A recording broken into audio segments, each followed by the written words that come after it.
India on TV News. Ram Gopal Varma controversy కథలతో release కంటే ముందే హైప్ ని తీసుకొస్తారు. కొన్ని హిట్లు మరికొన్ని అటర్ ఫ్లాప్లు.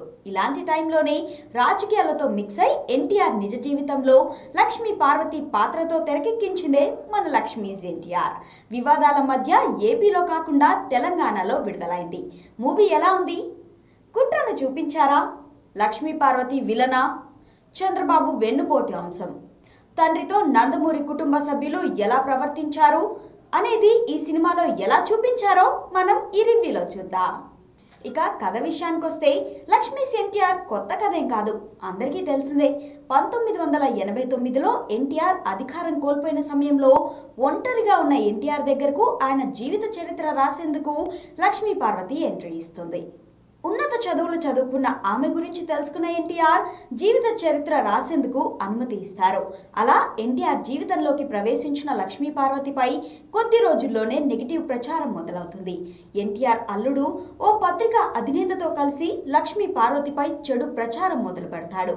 1994లో లక్ష్మితో కలిసి ప్రచారం చేసిన ఎన్టీఆర్ భారీ మెజారిటీతో సీఎం అవుతారు. ఆ తర్వాత జరిగిన పరిణామాలు. కుటుంబాన్ని తన వైపు తిప్పుకున్న అల్లుడు కుట్రలకు తెరతీస్తాడు.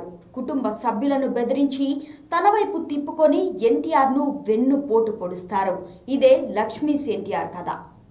ఇక నటీనటుల విషయానికి వస్తే ఎన్టీఆర్ పాత్రలో కనిపించిన విజయ్ కుమార్ పాత్రకు పూర్తి న్యాయం చేశాడు.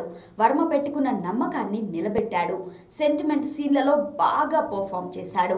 ఆ బాడీ లాంగ్వేజ్, విశ్వ చెప్పిన డబ్బింగ్ వాయిస్ సేమ్ ఎన్టీఆర్ను తలపించేలా ఉన్నాయి. కొత్త నటుడైనా ఏమాత్రం తడబాటు లేకుండా నటించడం విశేషం. మరో కీలక పాత్రలో నటించిన యజ్ఞ శెట్టి లక్ష్మీ పార్వతి పాత్రలో కనిపిస్తోంది. సినిమాకే హైలైట్. నిష్కలమైన ప్రేమ, అమాయకత్వం, బాధ, వేదన, అవమాన భారం ఇలా అన్ని భావాలను తెరపై బాగా పలికించింది. లక్ష్మీ పార్వతిలో ఇన్ని షేడ్స్ ఉన్నాయా అని ప్రేక్షకులు అనుకోవడం విశేషం. బాబురావు పాత్రలో శ్రీతేజ్ జీవించాడనే చెప్పాలి. కుళ్ళు, కుతంత్రం, వెన్నుపోటు రాజకీయాలు చేసే కుటిల రాజకీయ నాయకుడిగా శ్రీతేజ్ నటన ఆకట్టుకుంది. సినిమా మొత్తాన్ని ఈ ముగ్గురే తమ భుజాలపై వేసుకొని నడిపించారు. ఇతర పాత్రల్లో అంతా కొత్తవారు. వారి వారి పాత్రలకు పూర్తి న్యాయం చేశారు. ఇక టెక్నీషియన్స్ విషయానికి వస్తే ఎన్టీఆర్ లక్ష్మీల మధ్య సన్నివేశాలను వర్మ తెరకెక్కించిన విధానం ప్రతి ఒక్కరిని ఆకట్టుకుంటుంది. ఏదేమైనా ఈ మధ్య కాలంలో వర్మ తీసిన సినిమాల్లో ఇది మంచి సినిమా అనే చెప్పుకోవాలి. పాత్రల ఎంపికతోనే సగం విజయం సాధించిన వర్మ వారి నుంచి అద్భుతమైన నటనను రాబట్టుకోవడంలోనూ సక్సెస్ అయ్యారు. ప్రతి నటుడు తన పాత్రలో లీనమై నటించారు. సినిమాకి మరో ప్లస్ పాయింట్ కళ్యాణ్ మాలిక్ సంగీతం. సన్నివేశాల స్థాయిని పెంచాడు మాలిక్. ఎమోషనల్ సన్నివేశాల్లో సంగీతం ప్రేక్షకులను కన్విన్స్ చేసే విధంగా ఉండడం విశేషం. ఇక రీ రికార్డింగ్ గురించి చెప్పుకుంటే తన బ్యాక్గ్రౌండ్ స్కోర్తో సన్నివేశాలను తర్వాతి లెవెల్కి తీసుకెళ్లాడు కళ్యాణ్ మాలిక్. ఎడిటింగ్, నిర్మాణ విలువలు సినిమా స్థాయికి తగ్గట్టున్నాయి.